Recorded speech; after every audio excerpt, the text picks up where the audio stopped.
Pagi itu, langit Jakarta mendung seakan ikut menyembunyikan rahasia besar yang akan mengguncang sebuah rumah tangga. Seorang bos wanita sukses di perusahaan finance tiba-tiba menaruh perhatian lebih pada seorang office boy muda yang tampan. Tatapan-tatapan kecil yang semula dianggap sepele, kini berubah menjadi bara yang siap membakar segalanya. Namun, bagaimana mungkin cinta terlarang ini bisa bertahan saat kebenaran suatu saat pasti terungkap? Pagi itu, langit Jakarta tampak kelabu. Embun masih menempel di kaca jendela apartemen sederhana yang kutinggali bersama istriku, Nadine. Seperti biasa, aku, Raka, duduk di meja makan dengan secangkir kopi hitam yang aromanya menenangkan. Sementara itu, Nadine sedang sibuk merapikan tas kerjanya. Ia mengenakan setelan blazer abu-abu yang elegan. Wajahnya terpoles riasan tipis dan rambut hitam panjangnya disanggul rapi. Aku menatapnya dengan bangga, seperti setiap hari. Nadine bukan hanya seorang istri bagiku, tapi juga sosok luar biasa yang berhasil meraih posisi tinggi di usianya yang masih muda. Ia adalah direktur utama sebuah perusahaan finance ternama di Jakarta. Sejak kami menikah 3 tahun lalu, aku selalu merasa menjadi pria paling beruntung di dunia. Sayang, jangan lupa makan siang nanti. Jangan kerja terus sampai lupa perutmu, ucapku sambil tersenyum. Nadine menoleh sekilas. Matanya yang tajam tapi hangat membuat jantungku berdetak lebih cepat. Iya, Ra, kamu juga jaga kesehatan. Jangan begadang terus, ya. Aku nggak mau kamu sakit. Kalimat itu sederhana, tapi penuh arti bagiku. Nadine, di balik ketegasan dan wibawa seorang bos, tetaplah wanita yang peduli. Aku tahu pekerjaannya berat, rapat tak ada habisnya, tekanan dari klien, dan keputusan-keputusan besar yang harus ia buat setiap hari. Namun, ia selalu berusaha tetap menjadi istri yang hadir di sisiku. Aku bekerja sebagai desainer grafis freelance. Tidak sehebat dirinya yang duduk di kursi direktur, tapi aku bangga bisa menopang rumah tangga ini dengan caraku sendiri. Meski penghasilan kami berbeda jauh, Nadine tak pernah merendahkan. Ia justru selalu mendukung pekerjaanku, meski penghasilan utamaku tak seberapa dibanding dirinya. Selesai sarapan, aku mengantarnya ke lobi apartemen. Sopir pribadinya sudah menunggu dengan mobil hitam mengkilap. Nadine melangkah anggun, membuat siapapun yang melihat pasti menoleh 2 kali. Aku sempat tersenyum kecil seolah aku ingin berteriak pada dunia bahwa wanita ini adalah milikku. Namun, siapa sangka, perasaan bangga itu kelak akan berubah menjadi luka terdalam. Perusahaan tempat Nadine bekerja bernama Pradana Finance, salah satu perusahaan pembiayaan terbesar di ibu kota. Gedungnya menjulang di kawasan Sudirman, dipenuhi para pekerja berjas rapi yang setiap hari sibuk mengejar target. Di sanalah cerita ini benar-benar dimulai. Hari itu, Nadine masuk kantor seperti biasa. Semua karyawan menyapanya dengan penuh hormat. Aura seorang pemimpin memang melekat kuat pada dirinya. Dengan langkah percaya diri, ia menuju lantai 15 lantai khusus jajaran direksi. Namun, di tengah kesibukan para pegawai, ada satu sosok yang justru paling tidak mencolok. Farel namanya. Pemuda 22 tahun itu baru bekerja 3 bulan sebagai office boy. Tugasnya sederhana. Mengepel lantai, merapikan meja, membersihkan kaca, dan menyiapkan minuman untuk tamu. Tapi Farel berbeda dengan kebanyakan office boy lain. Ia tinggi, berkulit sawo matang, dengan wajah tampan khas anak muda yang segar. Senyumnya tulus, matanya teduh, dan caranya berbicara sopan membuat siapapun nyaman berada di dekatnya. Banyak karyawan wanita muda sering diam-diam memperhatikannya, meski statusnya hanyalah tukang pel kantor. Hari itu, saat Nadine keluar dari ruang rapat, langkahnya terhenti sejenak. Lantai koridor masih basah karena Farel baru saja mengepel. Dengan cepat, pemuda itu menunduk hormat. Maaf, Bu Direktur, lantainya masih licin. Biar saya bersihkan lebih cepat, ucapnya dengan suara tenang. Nadine sempat menatapnya. Ada sesuatu dalam sorot mata Farel yang berbeda. Bukan sekadar tatapan pegawai pada atasan, melainkan tatapan yang jujur, tulus, tanpa kepalsuan. Nadine hanya mengangguk singkat, lalu berjalan melewati jalur yang kering. Detik itu, sebuah benih kecil tanpa sadar mulai tumbuh. Malam harinya, Aku menyambut Nadine di rumah dengan hangat. Ia tampak lelah, tapi tetap menyempatkan diri duduk bersamaku sambil makan malam. Kamu kelihatan capek banget. Ada rapat berat, ya? Tanyaku pelan. Nadine menghela nafas panjang, lalu mengangguk. Iya, Rasanya seharian tadi nggak berhenti mikirin masalah klien. Tapi aku senang. Ada beberapa hal kecil di kantor yang bikin aku lega. Aku tidak bertanya lebih lanjut. Aku pikir yang dimaksudnya adalah suasana kantor yang kondusif, atau mungkin sekadar candaan para karyawan yang membuatnya sedikit terhibur. Aku sama sekali tidak menyangka bahwa hal kecil itu adalah senyum seorang tukang pel kantor bernama Farel.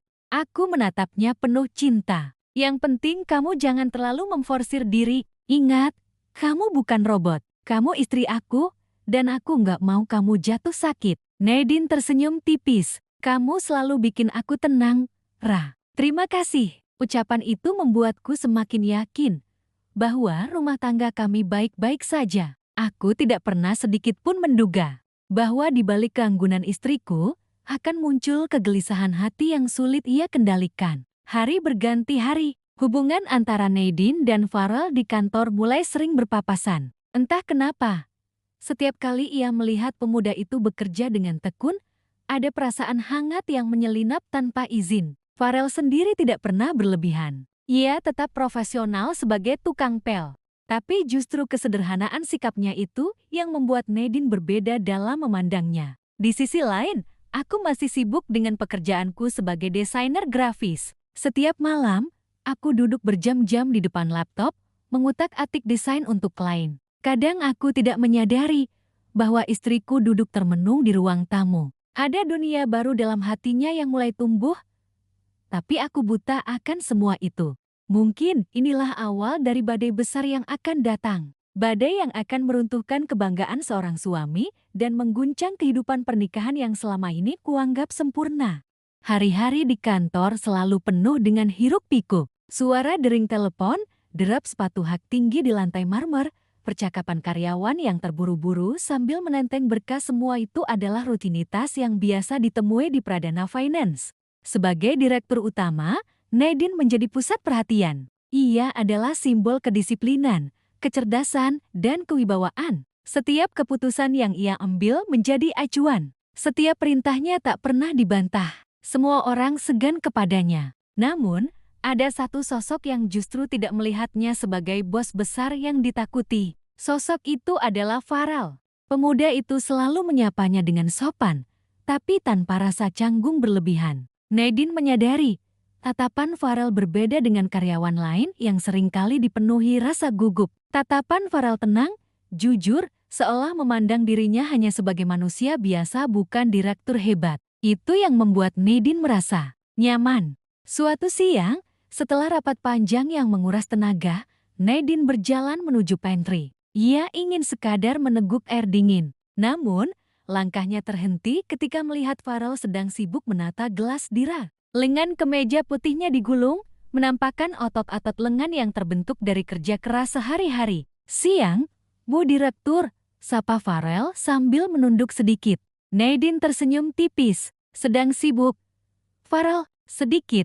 Bu, habis ini saya lanjut ngepel ruang rapat. Suaranya tenang, tapi ada ketulusan yang membuat Nadine tanpa sadar terus memandanginya. Ia segera mengalihkan tatapan, merasa jantungnya berdetak lebih cepat dari biasanya. Kerjamu bagus. Aku sering lihat kantor Jetty lebih rapi sekarang. Farel terkejut mendengarnya. Jarang sekali seorang direktur memberi pujian langsung pada seorang office boy. Wajahnya sedikit memerah. Terima kasih, Bu. Saya cuma berusaha melakukan yang terbaik. Hening sejenak menyelimuti ruangan kecil itu. Nadine merasakan sesuatu yang berbeda. Kehangatan, ketenangan. Bukan tekanan seperti yang sering ia rasakan saat bersama para eksekutif atau investor. Bersama Farel, seolah ia bisa bernapas lebih lega. Hari berganti minggu. Hubungan Nadine dan Farel tetap sebatas karyawan dan atasan. Tidak ada yang melampaui batas. Namun, setiap kali Nadine berpapasan dengannya, ada rasa yang tak bisa ia jelaskan. Ketika Farel lewat dengan membawa pel dan ember, ia bisa merasakan matanya mengikuti pemuda itu. Ketika Farel tersenyum ramah kepada karyawan lain, Entah kenapa Nadine merasa sedikit tidak suka. Seolah senyum itu seharusnya hanya untuk dirinya. Dan yang lebih mengejutkan, ia mulai menunggu-nunggu momen kecil ketika bisa bertemu Farel. Meski hanya sekadar melihatnya mengepel lantai atau mengelap kaca jendela, Nadine merasa hari-harinya jati berbeda. Sementara itu, di rumah, aku masih buta akan semua perubahan ini. Aku sibuk dengan pekerjaanku sendiri. Rah, kamu nggak capek begadang terus? Tanya Nadine suatu malam. Aku tersenyum tanpa menoleh dari layar laptop. Capek sih, tapi deadline harus selesai. Klien maunya cepat. Nadine hanya mengangguk pelan. Di matanya, ada kerinduan. Ia ingin sekali diperhatikan lebih banyak. Ia ingin didengarkan, ditemani, dan dipahami. Namun, aku terlalu sibuk dengan duniamu sendiri. Besok kamu pulang telat lagi? Tanyaku, masih menatap layar. Mungkin, ada kerjaan tambahan? Jawab Nadine singkat. Aku tidak curiga sedikit pun. Bagiku, kesibukan Nadine di kantor adalah hal wajar. Ia memang seorang direktur yang tanggung jawabnya besar. Aku percaya penuh padanya. Tapi kepercayaanku itulah yang justru membuatku lengah. Di kantor, gosip mulai beredar. Beberapa karyawan wanita muda membicarakan sesuatu dengan nada berbisik. Kamu sadar nggak sih?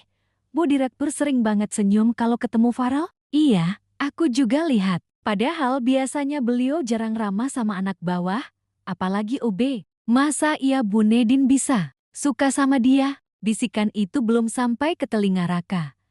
Tapi sudah menjadi rahasia kecil di antara karyawan. Meski Nadine berusaha menyembunyikan, sorot matanya pada Farel tidak bisa berbohong. Suatu sore, ketika hujan deras mengguyur Jakarta, sebagian besar karyawan sudah pulang lebih awal. Nadine masih di ruangannya, menyelesaikan dokumen. Saat ia keluar, ia melihat Farel sedang menunggu di lobi, memegang jas hujan tipis yang sudah basah. Kamu belum pulang? Tanya Nadine. Farel menoleh, agak terkejut karena bos besar tiba-tiba mengajaknya bicara. Nggak bisa, Bu, hujannya deras banget. Saya nunggu agak reda dulu. Tanpa sadar, Nadine merasa iba. Ada dorongan aneh dalam dirinya. Kalau mau, ikut saja mobil saya. Sopir saya bisa anterin kamu sampai dekat rumahmu. Farel tampak kaget. Nggak usah repot-repot. Bu, saya naik motor saja. Nanti juga reda. Tapi kamu bisa sakit kalau kehujanan. Nada suara Nadine terdengar lebih lembut daripada biasanya. Ia sendiri heran kenapa kalimat itu keluar begitu saja. Akhirnya, Farel menunduk. Terima kasih banyak, Bu. Tapi saya nggak apa-apa. Nadine hanya mengangguk, lalu masuk ke mobilnya. Namun sepanjang perjalanan pulang, pikirannya bukan pada tumpukan pekerjaan atau rumah tempat Raka menunggunya. Pikirannya justru tertinggal di lobi kantor bersama seorang pemuda sederhana bernama Farel. Malam itu, saat aku bertanya, hari ini capek banget. Ya, Nadine hanya menjawab singkat, iya, lumayan. Tapi dalam hati kecilnya, ia merasakan sesuatu yang berbeda. Ada rasa hangat, ada getaran halus yang tak pernah ia rasakan lagi dariku. Perasaan itu membuatnya bingung sekaligus takut. Ia tahu itu salah. Ia tahu dirinya seorang istri. Ia tahu suaminya mencintainya sepenuh hati. Tapi kenapa setiap kali melihat Farel, hatinya seperti berdetak lebih kencang? Pertanyaan itu terus membayanginya. Dan perlahan, benih-benih ketertarikan mulai tumbuh, semakin kuat dari hari ke hari. Hari-hari di kantor semakin berbeda bagi Nadine. Jika dulu ia hanya fokus pada angka-angka, laporan, dan strategi bisnis, kini ada hal lain yang selalu mengusik pikirannya, keberadaan Farel. Awalnya, Nadine mencoba menolak rasa itu. Ia berusaha meyakinkan dirinya bahwa semua hanya sebatas kagum pada ketulusan seorang anak muda sederhana. Tapi semakin ia berusaha menolak, semakin besar pula perasaan itu tumbuh.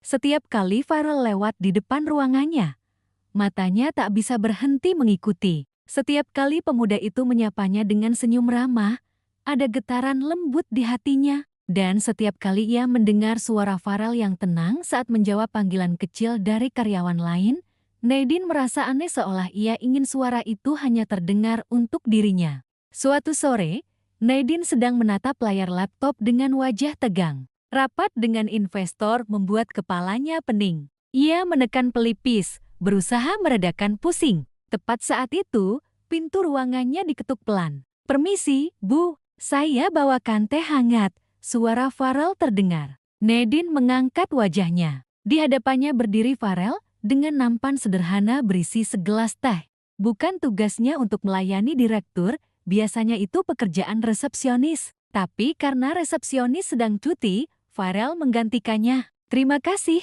Farel." Suara Nadine terdengar lebih lembut dari biasanya. Ia meraih gelas itu dengan tangan sedikit bergetar. Farel tersenyum singkat. "Kalau ada yang ibu butuh, bilang saja. Saya di luar." Kalimat itu sederhana, tapi terasa menenangkan. Nadine menatap punggung Farel saat ia keluar dari ruangan. Ada rasa hangat yang sulit ia jelaskan. Dalam benaknya terlintas pikiran berbahaya. Kenapa seorang pemuda seperti dia bisa membuatku merasa lebih tenang dibanding suamiku sendiri? Sementara itu, gosip di kantor semakin tak terbendung. Beberapa karyawan senior sudah mulai memperhatikan perubahan sikap sang direktur. "Aku lihat sendiri, Bu Nadine sering kasih senyum khusus ke Farel." "Itu bukan senyum biasa," bisik salah satu staf perempuan. "Ah, masa sih? Mana mungkin direktur jatuh hati sama OB? Tapi aku yakin ada sesuatu." Tatapan mata nggak bisa bohong. Bisikan-bisikan itu menyebar cepat. Meski belum ada yang berani mengatakannya secara terang-terangan, hampir semua orang mulai memperhatikan interaksi antara Nadine dan Farel. Dan gosip itu, tanpa sengaja, akhirnya sampai ke telingaku. Aku sedang bertemu dengan salah satu kenalanku yang juga bekerja di perusahaan yang sama. Saat makan siang, ia tiba-tiba berkata sambil tersenyum kecut, "Ra, kamu suami yang hebat. Ya, bisa nikahin direktur cantik kayak Bu Nadine." Aku tersenyum kecil. "Ah, biasa saja. Aku cuma beruntung." Dia mengangguk, lalu menambahkan kalimat yang membuatku tertegun. "Tapi aku harap gosip di kantor itu cuma gosip." "Ya?" Aku mengernyit. "Gosip? Maksudnya apa?" Dia tampak ragu, tapi akhirnya berkata pelan, "Ah, mungkin cuma omongan iseng." Katanya Bu Nadine kelihatan akrab banget sama OB baru, Farel, kalau nggak salah namanya. "Tapi jangan terlalu dipikirin, ya. Bisa jadi cuma fitnah." Kalimat itu langsung membuat dadaku sesak. Aku tertawa kaku, mencoba menutupi rasa tidak nyaman. "Ya, mungkin cuma gosip. Nadine orang profesional. Nggak mungkin." Namun, sepanjang hari pikiranku tidak tenang. Kata-kata itu terus terngiang-ngiang. Malamnya, saat Nadine pulang, aku menatapnya lama. Ia tampak lelah, tapi wajahnya bercahaya. Seperti ada sesuatu yang membuatnya lebih hidup. "Kamu kelihatan bahagia akhir-akhir ini," ucapku tiba-tiba. Nadine menoleh sekilas, lalu tersenyum tipis. "Bahagia? Ya, mungkin karena kerjaan mulai lancar." Aku ingin bertanya lebih jauh, tapi aku menahan diri. Aku tidak ingin membuatnya curiga bahwa aku mendengar sesuatu. Namun, di hatiku, ada rasa gelisah yang sulit diredam. Hari berikutnya, Nadine sengaja memperlambat langkahnya saat melihat Farel sedang mengepel di lorong. "Hati-hati, Bu, masih licin," ucap Farel sambil menyingkirkan ember. Nadine tersenyum. "Kamu selalu hati-hati, ya, bikin orang lain nyaman." Farel hanya menunduk. Ia tidak tahu harus menjawab apa. Hatinya mulai goyah. Ia tahu Nadine adalah bos besar, seorang wanita berkelas yang sudah menikah. Tapi sikap lembutnya, tatapan matanya, perlahan membuat Farel kehilangan batas. Di dalam hati Farel muncul dilema. Aku siapa? Hanya tukang pel kantor. Mana mungkin aku pantas diperhatikan seorang direktur, apalagi dia sudah punya suami. Namun, naluri manusia sulit dibohongi. Ia merasakan sesuatu yang tidak bisa ia bantah setiap kali berada di dekat Nadine. Suatu sore, saat hujan deras kembali mengguyur Jakarta, Nadine keluar dari kantor agak larut. Farel kebetulan masih ada, membereskan ruang rapat. "Farel," panggil Nadine pelan. Farel menoleh. "Ya, Bu." Nadine mendekat, lalu berkata dengan nada sedikit bergetar, "Kalau kamu belum ada kendaraan, ikut saja mobil saya. Jangan pulang kehujanan lagi. Aku nggak tenang kalau kamu sakit." Kali ini Farel tidak langsung menolak. Ada jeda hening di antara mereka. Pandangan mata bertemu, dan dalam sepersekian detik, keduanya merasakan sesuatu yang tidak boleh ada. Baik, Bu. Terima kasih, jawab Farel akhirnya.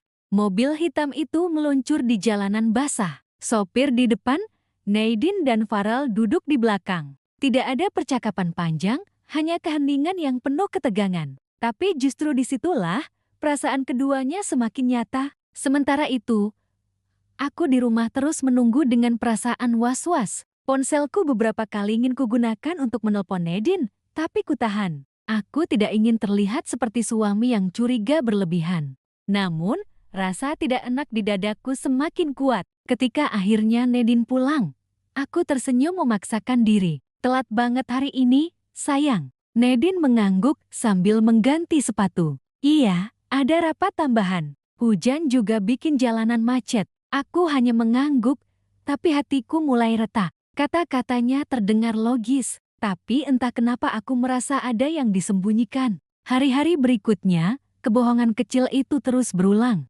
Nadine mulai sering pulang larut, dengan alasan rapat atau lembur. Aku mencoba percaya, tapi bayangan tentang gosip itu terus menghantui. Di kantor, interaksi Nadine dan Farel semakin sering. Nadine selalu menemukan alasan untuk berbicara dengannya, meski sekadar hal sepele. Farel mencoba menjaga jarak, tapi semakin ia menahan, semakin dalam ia terjebak. Dan di titik inilah, api itu benar-benar mulai membara. Api yang akan membakar kesetiaan, menghancurkan kepercayaan, dan menguji batas cinta. Malam itu hujan deras mengguyur kota Jakarta. Aku duduk di ruang tamu, menatap jam dinding yang sudah menunjukkan pukul 11 malam. Nadine belum pulang. Ponselku kutatap berkali-kali, berharap ada pesan masuk, tetapi layar tetap gelap. Biasanya, meski pulang larut, ia selalu mengabari. Namun, belakangan ini kebiasaannya berubah. Alasan lembur atau rapat darurat sering ia gunakan. Tapi aku merasakan ada sesuatu yang disembunyikan. Pikiranku kembali pada gosip yang kudengar beberapa waktu lalu. Nama itu kembali terngiang. Farel, tukang pel kantor. Seorang pemuda yang seharusnya tidak punya kaitan dengan kehidupan rumah tanggaku. Namun entah kenapa, perasaan tidak tenang itu semakin besar. Aku mencoba menenangkan diri. Tidak mungkin, Nadine terlalu pintar untuk melakukan hal bodoh. Tidak mungkin, gumamku, tapi suara hatiku sendiri terdengar ragu. Di saat yang sama, Nadine baru saja keluar dari mobil yang terparkir di basement kantornya. Hujan belum reda, dan Farel berjalan di sisinya, mengenakan jas hujan tipis. Nadine menatapnya sekilas, lalu tersenyum. Terima kasih sudah nemenin aku sampai selesai rapat tadi, ucap Nadine pelan. Farel mengangguk. Sama-sama, Bu. Saya cuma kebetulan masih ada di kantor. Ada jeda hening di antara mereka. Suara hujan di luar seolah menjadi musik pengiring perasaan yang semakin sulit mereka bendung. Nadine menatap Farel lebih lama, dan dalam tatapan itu ada sesuatu yang tidak lagi bisa disembunyikan. Farel, suaranya bergetar. Kamu selalu ada saat aku butuh. Kadang aku merasa lebih tenang bersamamu daripada dengan siapapun. Farel terdiam. Hatinya berperang. Ia tahu kata-kata itu berbahaya. Ia tahu batas yang seharusnya tidak boleh dilewati. Tapi sorot mata Nadine membuatnya sulit menolak. Bu, jangan bilang begitu. Ibu punya suami, saya hanya karyawan kecil. Jawabnya dengan suara nyaris berbisik. Nadine menunduk, menggenggam tasnya erat. Ia sadar apa yang ia rasakan salah, tapi perasaan itu begitu nyata. Beberapa hari kemudian, aku memutuskan untuk menjemput Nadine di kantornya tanpa memberitahunya. Aku ingin memberikan kejutan. Aku ingin membuktikan pada diriku sendiri bahwa semua prasangka itu salah. Namun, langkahku terhenti ketika sampai di lobi. Dari jauh, aku melihat Nadine berdiri di depan lift bersama seorang pemuda. Pemuda itu mengenakan seragam biru sederhana, membawa pel dan ember di tangannya. Farel, aku melihat jelas bagaimana Nadine tersenyum lembut padanya. Senyum yang sudah lama tidak kuterima dengan cara yang sama. Senyum yang membuat dadaku terasa dihantam palu. Tanganku mengepal. Aku berusaha menahan diri agar tidak membuat keributan di depan umum. Aku memilih berbalik, menunggu di parkiran. Tapi sejak saat itu, aku tahu Gosip yang kudengar bukan sekadar omongan kosong. Malamnya, aku menunggu Nadine pulang. Begitu ia masuk, aku menatapnya dengan mata tajam. "Kamu dari mana?" tanyaku dingin. Nadine tertegun sejenak, lalu tersenyum canggung. "Dari kantor." "Lah, lembur." Aku menghela napas panjang, lalu berkata dengan nada menahan emosi, "Aku lihat kamu tadi di lobi sama Farel." Wajah Nadine seketika berubah. Matanya melebar, lalu ia berusaha menenangkan diri. "Kamu salah paham, Ra. Dia cuma OB. Aku kebetulan ketemu." "OB?" Suaraku meninggi. "Apa kamu pikir aku buta? Aku lihat cara kamu senyum ke dia. Itu bukan senyum biasa, Nadine. Itu senyum yang dulu hanya untukku." Nadine terdiam. Bibirnya bergetar, tapi tak ada kata keluar. Aku mendekat, menatap matanya lekat-lekat. "Jangan bilang kamu jatuh cinta sama dia." Air mata mulai berkaca di pelupuk Nadine. Ia menutup wajahnya dengan tangan, lalu berkata pelan, Aku sendiri nggak tahu kenapa ini bisa terjadi, Ra." Kalimat itu menghantamku seperti petir. Aku mundur selangkah, seolah kehilangan keseimbangan. "Jeti benar, kamu jatuh cinta pada tukang pel kantor?" Nadine menangis, tapi tangisannya hanya membuatku semakin hancur. Hari-hari berikutnya, rumah tangga kami berubah menjadi neraka. Aku tidak lagi bisa memandang Nadine dengan tenang. Setiap kali ia pulang larut, aku diliputi curiga. Setiap kali ponselnya berdering, aku ingin tahu siapa yang menghubunginya. Sementara itu, Nadine semakin larut dalam perasaannya pada Farel. Ia berusaha menghindar, tapi hatinya terus mencari. Ia mulai mengirim pesan-pesan singkat, sekadar menanyakan kabar, sekadar memastikan Farel baik-baik saja. Dan Farel, pemuda itu makin terjebak. Ia tahu ia seharusnya mundur, tapi setiap kali melihat Nadine menangis diam-diam di ruang kerjanya, hatinya tidak tega. Ia tahu ia tidak pantas, tapi perasaan itu semakin kuat. Suatu malam, pertengkaran besar tak bisa lagi dihindari. "Aku sudah sabar, Nadine, aku sudah berusaha percaya, tapi kamu sendiri yang ngaku kalau kamu jatuh cinta sama dia." Teriakku dengan suara pecah. Nadine menunduk, air matanya jatuh deras. "Aku minta maaf, Ra. Aku nggak pernah berniat nyakitin kamu. Aku cuma merasa kosong. Kamu terlalu sibuk dengan pekerjaanmu. Aku kesepian." "Kesepian?" Aku menghantam meja dengan tangan. "Kesepian? Lalu kamu cari pengganti di pelukan OB. Nadine, ini bukan sekadar salah. Ini penghinaan buat aku sebagai suami." Tangisku pecah, hatiku remuk. Aku tidak pernah membayangkan wanita yang selama ini kuanggap segalanya, wanita yang kucintai sepenuh jiwa, bisa mengkhianati aku dengan cara paling kejam. Nadine mencoba mendekat, tapi aku mundur. "Jangan sentuh aku butuh waktu. Kalau tidak, aku bisa gila." Di kamar yang sepi malam itu, aku menatap langit-langit dengan mata bengkak. Pikiranku kacau. Aku mencintai Nadine.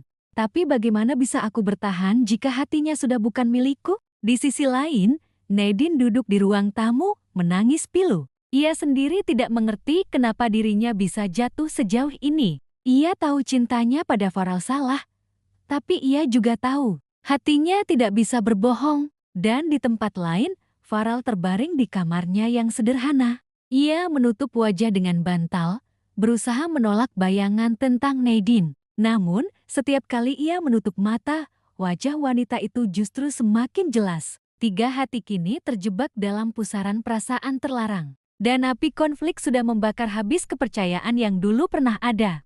Kantor finance itu sudah tak sama lagi sejak skandal perselingkuhan Melanie terbongkar. Ruangan yang dulu penuh senyum kini dipenuhi bisikan, tatapan sinis, dan gosip yang tak kunjung padam. Nama besar Melanie sebagai direktur runtuh seketika. Meski ia masih memegang jabatan, wibawanya hancur di hadapan para karyawan. Raka, sang suami, memilih mundur dari semua hiruk-pikuk itu.